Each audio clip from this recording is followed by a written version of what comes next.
현장 탐방 취지 설명문. 안녕하세요.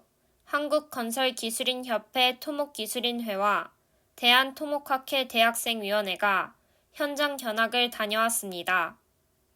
매년 한국건설기술인협회 토목기술인회는 다양한 기술인과 함께 현장 견학을 진행하였으나 코로나19로 인해 많은 인원과 함께 현장 견학을 진행하기가 힘든 상황입니다.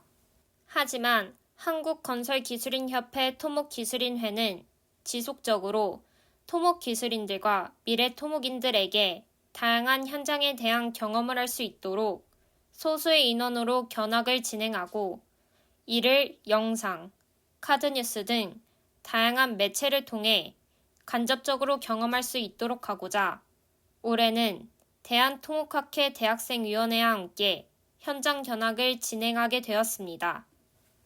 영상이 아닌 카드뉴스와 같은 게시글은 건설기술인협회 토목기술인의 SNS와 대한토목학회 대학생위원회 SNS를 통해 확인해 보실 수 있습니다.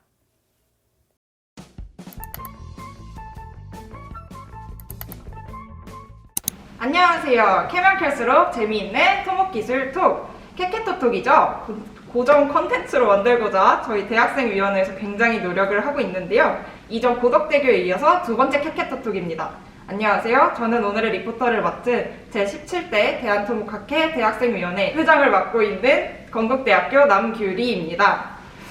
오늘 저희 인터뷰 계기를 간단하게 말씀드린 뒤에 바로 인터뷰로 넘어가 보도록 할게요. 한참 전공 공부를 하고 있을 2, 3학년 저희 동기 선후배님들 그 이상부터는 한 번쯤은 다 들어보셨을 것 같아요. 오늘의 주제는 바로 TBM 공법입니다. 제가 이해하기로는 쉴드 TBM과 오픈 TBM 이렇게 나뉘는데 펄 같은 땅 있잖아요. 그 밑에 뭘 짓거나 할 수도 없는 땅일 것 같은데 그 밑에 터널을 뚫는 공법이라는 거예요.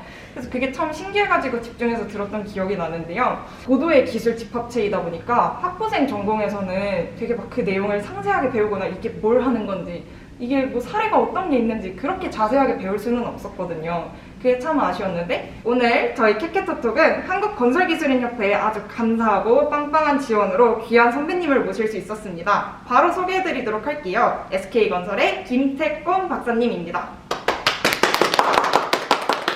네, 안녕하세요. 저는 SK건설의 현재 에코인프라 솔루션 3팀을 맡고 있는 김택곤입니다. 저는 이제 그 설계사에서 3년 정도 근무하고 시공사에서 현재 20년 정도 근무하고 있고요. 힐드 TBM은 제가 터키 유라시아 터널 현장에 있을 때부터 접근을 했고 지금 현재 기계화 시공 관련된 전담 팀을 맡고 있습니다. 진짜 어떤 이야기들을 해주실지 정말 기대가 되는데요. 답변 혹시 인터뷰 도중에 답변해 주시다가 문득문득 재미있는 에피소드 생각나시면 같이 말씀해 주시면 감사드리겠습니다. 쉽게 알 수가 없는 내용이다 보니까 되게 사소한 얘기라도 저희한테 되게 피가 되고 살이 될 것 같은 그런 느낌입니다. 그러면 바로 시작해 볼까요? 네. 첫 번째 톡입니다.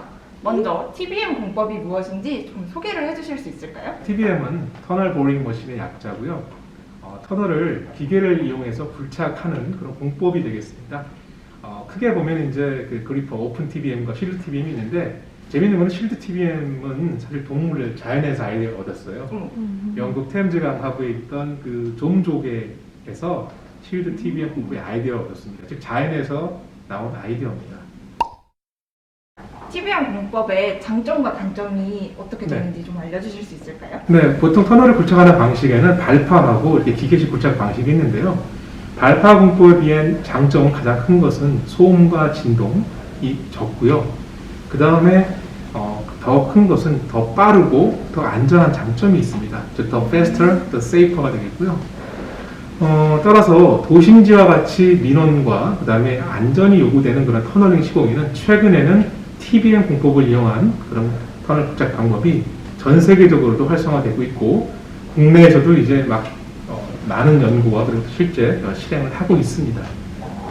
그러면 대표적으로 TBM 공법으로 시공된 터널을 몇 가지만 좀 소개해 주실 수 있을까요? 네, 기계식으로 굴착을 하기 때문에 일단 우리가 접근하기 힘들었던 챌린징한 그런 프로젝트들이 많이 있는데요. 예를 들면 제가 있었던 터키 유라시아 해저 터널의 경우에는 수압 약 100m 하부의 해저 터널을 발파를 하지 않고 TBM이나 장비를 이용을 해서 무려 3.34km라는 터널을 저희가 16개월 만에 굴착을 성공적으로 완수한 경험이 있습니다. 이처럼 기계를 이용한 터널 굴착은 그동안 우리가 발파로 접근하기 힘들었던 어떤 그런 가혹한 상황에서도 안전하고 그리고 빠르게 굴착할 수 있는 장점이 있습니다.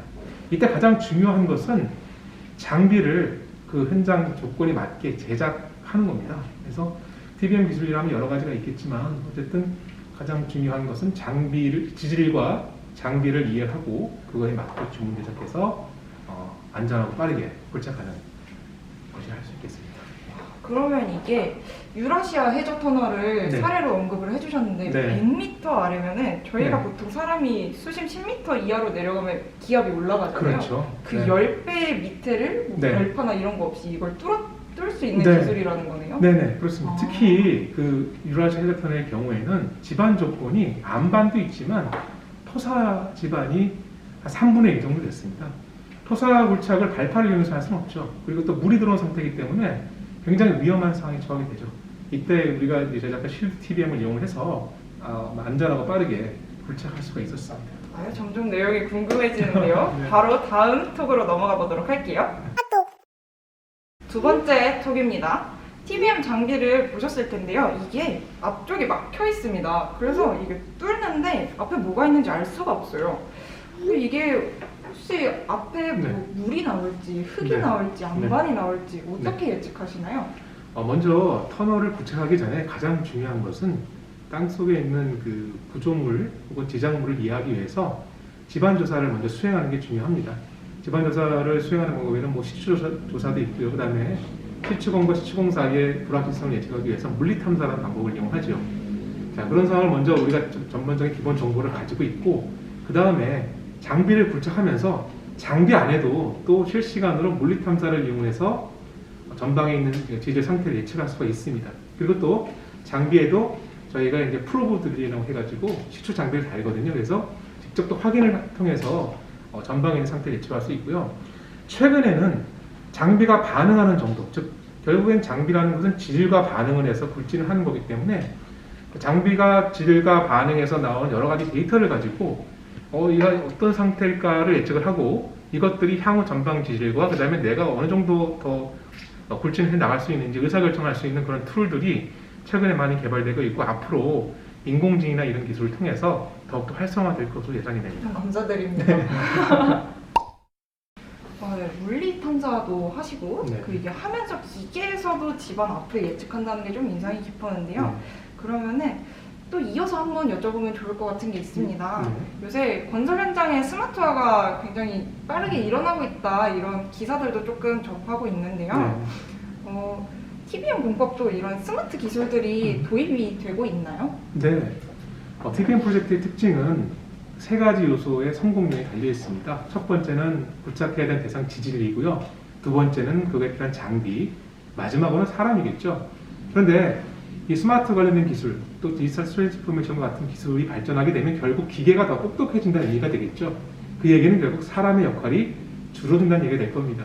따라서 향후에는 TBM도 스스로 앞에 전방 지질을 판단해서 갈 수 있는 어떤 자율주행 TBM이라든지 그리고 그 세그먼트를 설치할 때 이제 무인으로 설치할 수 있는 기술이라든지 그리고 가장 중요한 것은 더 이상 사람이 어떤 그 터널 안에 들어가지 않고 지상에서도 이제 작업할 수 있는 그런 어떤 환경들 그게 또 이제 결국 안전하고 연관이 되겠죠. 그런 기술들 그리고 연속적으로 굴착할 수 있는 어떤 그런 기술들 이런 것들이 활성화될 것이고 이거는 결국 뭐냐면 시간을 얼마나 단축을 시키느냐 결국 시간 단축 게임 체인저로서의 어떤 그런 기술들이 TBM 기술에서의 어떤 선도적인 역할을 할 것으로 예상이 됩니다. 감사합니다. 여기서도 자율주행이 나오네요. 네, 이어서 세 번째 톡입니다. TBM 공법은 나템 공법에 비해 비용이 비싸다. 이게 이 공법은 비싸다. 이런 얘기를 조금 자주 접했거든요. 네. 근데 이게 비싼 이유가 뭘까 조금 얕게 찾아봤었는데 이 장비가 일회성이라는 것 때문에 비싸다라는 의견도 조금 있으시더라고요. 네. 이게 맞는지 네. 꼭 정말 일회용이어야 했던 건지 이게 조금 이게 정말 장비를 이게 한 번 뚫고 버린다는 게 말이 되나 싶은 생각도 있거든요. 네. 이 부분에 대한 궁금증을 조금 답변해 주실 수 있을까요? 네. 사실은 그 TBM 공법의 약간 장점이 약간 더 빠르고 더 안전하게라고 말씀을 드렸는데요. 터널 연장이 어느 정도 이상 길어지면 그것과 상관없이 TBM 공법이 훨씬 더 장점이 많습니다. 근데 이제 그렇지 않고 연장이 작게 되면 장비를 구매하는 비용 때문에 코스트가 올라갈 수 있지만 최근엔 도심지 같은 경우에는 이런 공사비 외에도 사회 환경적인 그런 비용까지 고려하게 되면 TBM이 훨씬 더 경제적인 공법이라고 할 수 있겠죠. 포괄적으로 경제적인 공법을 할 수가 있겠습니다. 그 일부 선진국의 경우에는 TBM 장비를 재활용하는 것을 더 권장하고 있습니다. 그 이유는 뭐냐면 자원을 재활용한다는 측면도 있고요. 그리고 또 CO2를 저감하는 효과가 있습니다. 하지만 이제 재사용한다고 해서 막 만드는 건 아니고요. 당연히 품질에 대한 보증은 확보가 되게 하고 있습니다. 그리고 이제 이렇게 이런 것들을 재활용할 수 있는 TBM 장비가 이제 활성화되기 위해서는 결국 제도적인 장치가 중요한 것 같습니다. 예를 들어서 발주처에서 TBM 단면을 픽스를 시켜준다고 한다면 동일한 장비, 동일한 직종의 어떤 장비를 활용함으로써 이런 것들이 서로 이제 부품도 교환할 수가 있고 서로 이제 그 활성화될 수 있는 그런 시장이 열리지 않을까 이렇게 생각을 합니다. 그러면 꼭 일회용은 아니었던 거네요? 네, 그렇습니다. 이게 다시 재조립을 할 수도 있는 거고, 네. 저희 뭐 발주처에서 네, 똑같이 해주신다면 그대로 쓸 수도 있는 거고요. 네. 사실은 그게 이제 리퍼비시라는 개념이 있고 리매니팩처라는 개념이 있습니다. 리퍼비시라는 건 뭐냐면요, 동일한 TBM을 다시 한번 좀 기름치고 닦고 해가지고 사용하는 게 리퍼비시 TBM의 개념이고요. 리매니팩처링의 개념은 그 TBM 부품을 다 해체에다가 다시 여러 가지 부품들, 유사한 부품들을 다시 조립을 해서 새롭게 만드는 그런 방법이 되겠습니다. 이게 그러면 꼭 네. 좋네요. 좋은 장비였네요. 오늘의 캐캐톡톡 김태곤 박사님과 함께 해봤는데요. 학부 수업 텍스트로만 접했던 TBM에 대해서 좀 더 실감나고 자세한 얘기를 들어볼 수 있었습니다. 선생님 오늘 인터뷰 괜찮으셨나요? 너무 괜찮았습니다. 감사합니다. 혹시 영상을 보시고 TBM에 대해서 더 궁금하신 점이 생겼다거나 혹은 다음에는 어떤 전문가분을 한번 영상에 모셔봤으면 좋겠는지 요청사항 있으시면 댓글로 남겨주세요. 저희가 최대한 수렴해서 열심히 기획해 보도록 하겠습니다. 그러면 오늘은 여기까지 할까요? 네. 좋아요. 구독, 알림 설정까지.